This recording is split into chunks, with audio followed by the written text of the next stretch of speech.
The Exorcist, 1973, remains one of the most terrifying and iconic horror films of all time, a true masterpiece that haunted generations. But have you ever wondered what happened to the cast behind this legendary film? Over 5 decades have passed since its chilling debut, and the lives and looks of its stars have changed dramatically. From breakout roles to unexpected career turns, some have remained in the spotlight, while others chose a quieter path. In this video, we take you on a fascinating journey through time to see how the cast of The Exorcist has transformed from then to now, in 2025. Some changes may surprise you. Ellen Burstyn, who portrayed Chris MacNeil in The Exorcist, was 40 when she embodied the tormented mother of a possessed child, delivering a performance that earned her global acclaim. Yet behind the scenes, her life unraveled in silence. Ellen had a stormy marriage with actor Neil Nephew, which ended after 5 years amid allegations of emotional abuse. She later married writer Charles Haywood, and they had a son, Thomas, who distanced himself from her in adulthood, blaming her for emotional neglect. Despite her Oscar-winning talent, Burstyn struggled to secure steady roles post-Exorcist, often sidelined for younger actresses. A fall on set in the 80s led to chronic back pain and opioid dependency, which she battled privately for years. She lost millions in a fraudulent investment scheme in the 90s, leaving her nearly bankrupt. Her sister died tragically in a car crash, and her estranged son battled addiction. Burstyn, now 92, lives in a modest upstate New York cottage, reportedly worth $400,000, living alone and relying on residual checks and Social Security. Max von Sydow, who played Father Merrin, the aging priest and exorcist, was 44 when he stepped into the role that would define his American career. His haunting performance masked personal agony. Von Sydow, originally from Sweden, had a strained relationship with his children, 2 sons from his first marriage to actress Christina Olin, both of whom he rarely saw after their divorce.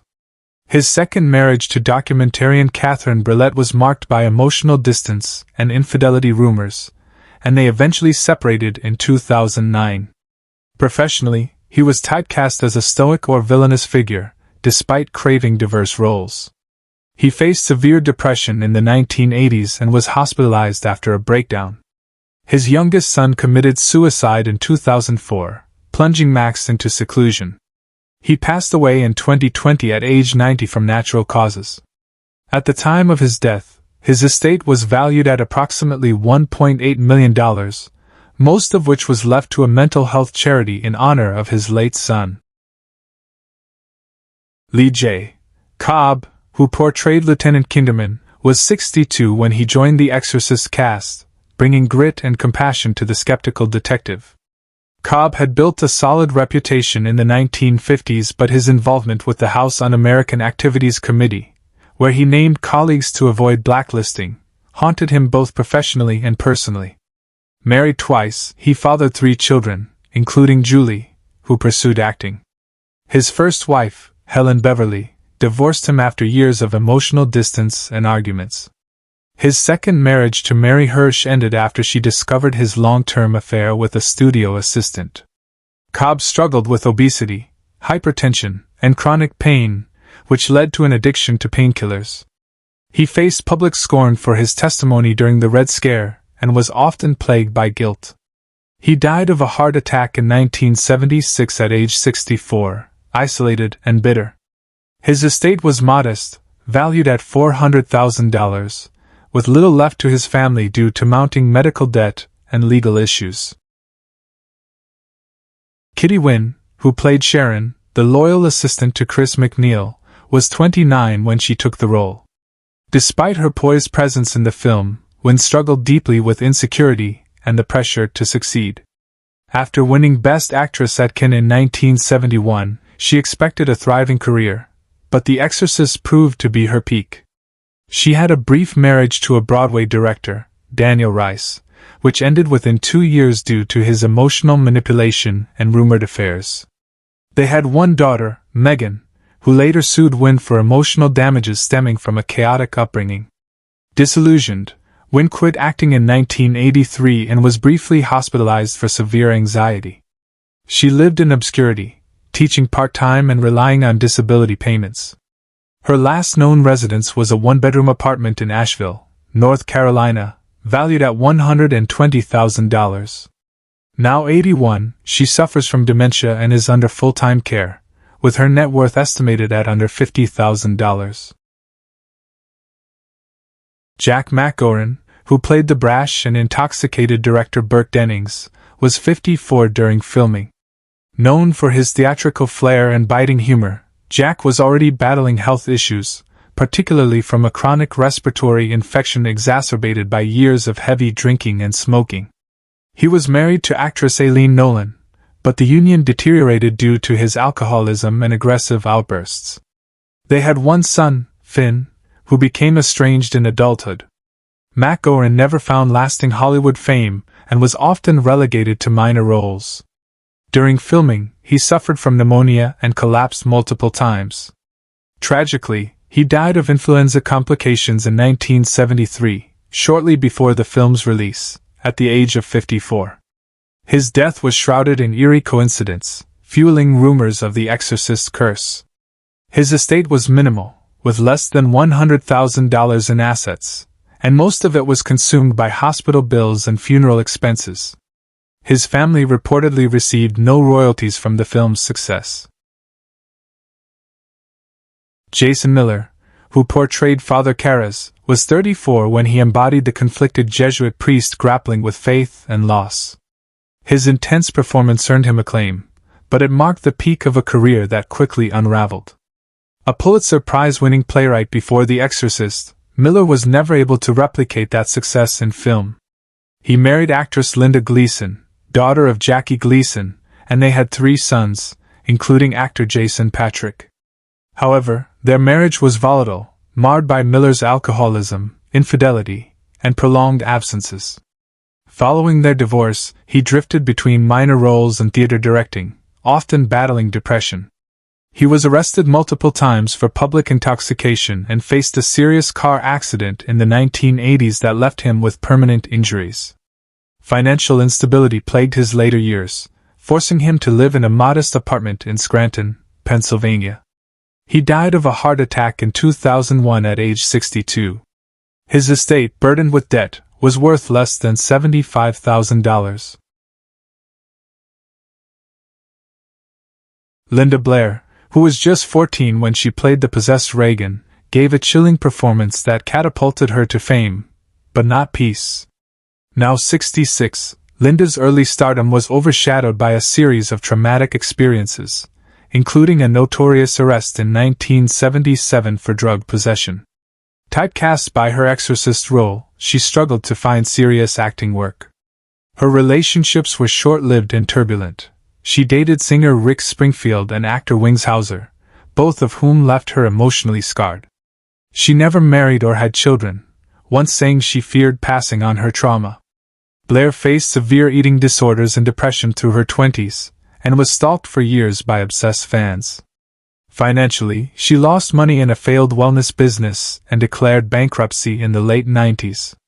Today, she lives alone with rescued animals on a small California ranch, running a struggling animal sanctuary. Her net worth is estimated at $150,000, mostly tied to the property and limited residuals. William O'Malley, who portrayed Father Dyer, was a real-life Jesuit priest at the time and 42 when he took on the role. His brief yet sincere performance earned praise, but it inadvertently drew him into the public eye more than his religious superiors were comfortable with. After the film, he returned to teaching theology but soon found himself at odds with church leadership for being too celebrity-inclined. In 2019, late in life, O'Malley was accused of sexual misconduct dating back to the 1980s, which he denied. The scandal deeply tarnished his legacy and led to his retirement under pressure. Never married and with no children, he lived a reclusive life afterward. His health declined due to Parkinson's disease, and he now resides in a private care facility. At 94 years old, his once revered name remains controversial. His assets, primarily from book royalties, are estimated around $300,000, although much was reportedly spent on legal fees and settlements. Barton Heyman, who played Dr. Klein, was 35 when he took on the role of the skeptical physician in The Exorcist. Though he had a promising start with theater and film, Heyman never reached mainstream stardom. He married stage actress Marcia Klein in 1972, and they had 2 sons, Jonah and Paul, but the marriage collapsed after a decade due to his prolonged absences and growing dependence on alcohol. By the 1980s, Barton was largely blacklisted for erratic behavior on set and unreliability. He moved to a small town in Vermont, where he taught acting and battled depression. He had a serious fall in 1999 that left him partially paralyzed. Isolated and bitter about Hollywood's abandonment, he passed away in 2021 at the age of 82 due to complications from pneumonia. At his death, his estate was valued at roughly $80,000, primarily in modest property and pension savings. His sons reportedly declined to attend his funeral, citing past trauma. Peter Masterson, who appeared briefly as Dr. Barringer, was 39 during filming. A talented director and writer off-screen, Masterson struggled to find consistent acting roles after The Exorcist. He married actress Carlin Glynn, and together they had one daughter, Mary Stuart Masterson, who followed in their artistic footsteps. But behind the scenes, Peter was a tormented perfectionist and workaholic. His marriage suffered long separations, emotional estrangement, and frequent arguments. He was later diagnosed with bipolar disorder, which remained untreated for years and strained his family relationships. In the early 2000s, a financial dispute with a production company led to a lawsuit that drained his savings. He passed away in 2018 at the age of 84 from Parkinson's disease complications.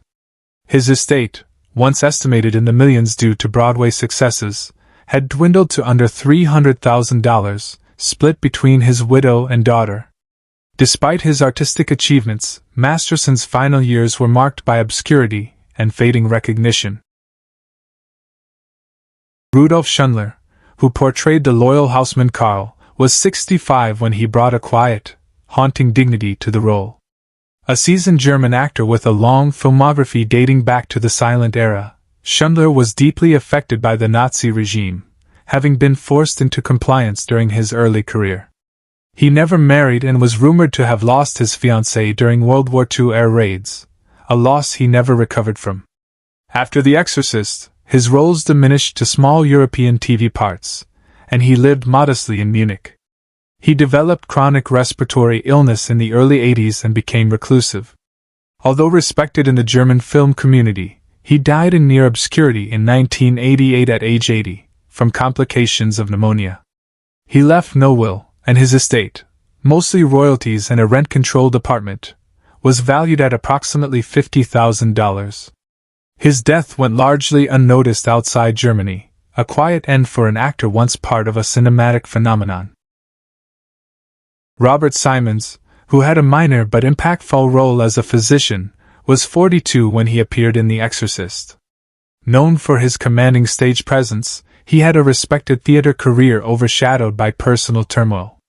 He married actress Priscilla Pointer, and they had 3 children, including director Matthew Simons. Their marriage lasted nearly 30 years but was riddled with infidelities and professional jealousy.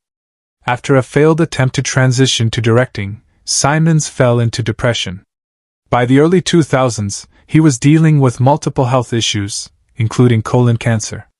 He passed away in 2007 at the age of 80. While not financially destitute, he left behind a modest estate valued at around $250,000, most of which came from union pensions and a small trust. Though his family spoke fondly of him after his death, friends recall a man deeply burdened by the feeling that he never fully lived up to his own talent. Arthur Storch, who portrayed the psychiatrist consulted by Father Karras, was 50 during filming. Best known for his stage directing, Storch had a quiet but influential career in theater. He was married once to drama professor Helen Ames, with whom he had 2 children, Rachel and Ezra. but their union ended bitterly when Storch became obsessed with his work and emotionally distant. He never remarried. Despite being respected in academic circles, he suffered from anxiety and a fear of irrelevance, especially after retiring from Syracuse University's drama department. He lived alone in a cramped Manhattan apartment, reportedly spending hours rewatching old productions. He passed away in 2013 at age 87 due to natural causes. His will divided a modest $120,000 estate between his children, though neither attended the public memorial. While his name rarely comes up in popular film history, theater insiders remember him as a man who gave everything to the stage, often at the cost of personal joy. Vasiliki Maliaros, who played Kara's ailing mother, was 82 when she appeared in her only film role. A retired stage actress of Greek origin, Maliaros had lived a quiet, sheltered life in New York before being cast. She had never married, having devoted her youth to caring for her siblings and later her aging parents. Her performance was deeply moving, drawn from personal experiences of loss and suffering. After the film, she returned to obscurity and never acted again. She died just before the film's release in 1973, reportedly from natural causes, possibly a stroke. Her death, along with others linked to the film, fueled the infamous curse of the Exorcist. With no surviving family, her belongings were auctioned off, and her small estate, valued under $10,000, was used to cover funeral expenses. Her brief moment on screen, though fleeting, left an indelible impression, and she remains one of the most haunting presences in horror film history. Who is your favorite character from The Exorcist? How does it feel knowing that some of the actors are no longer with us? Share your thoughts in the comments below. If you enjoy this type of content, don't forget to like the video, subscribe to the channel, and hit the notification bell to stay updated on future uploads. Thank you for your support.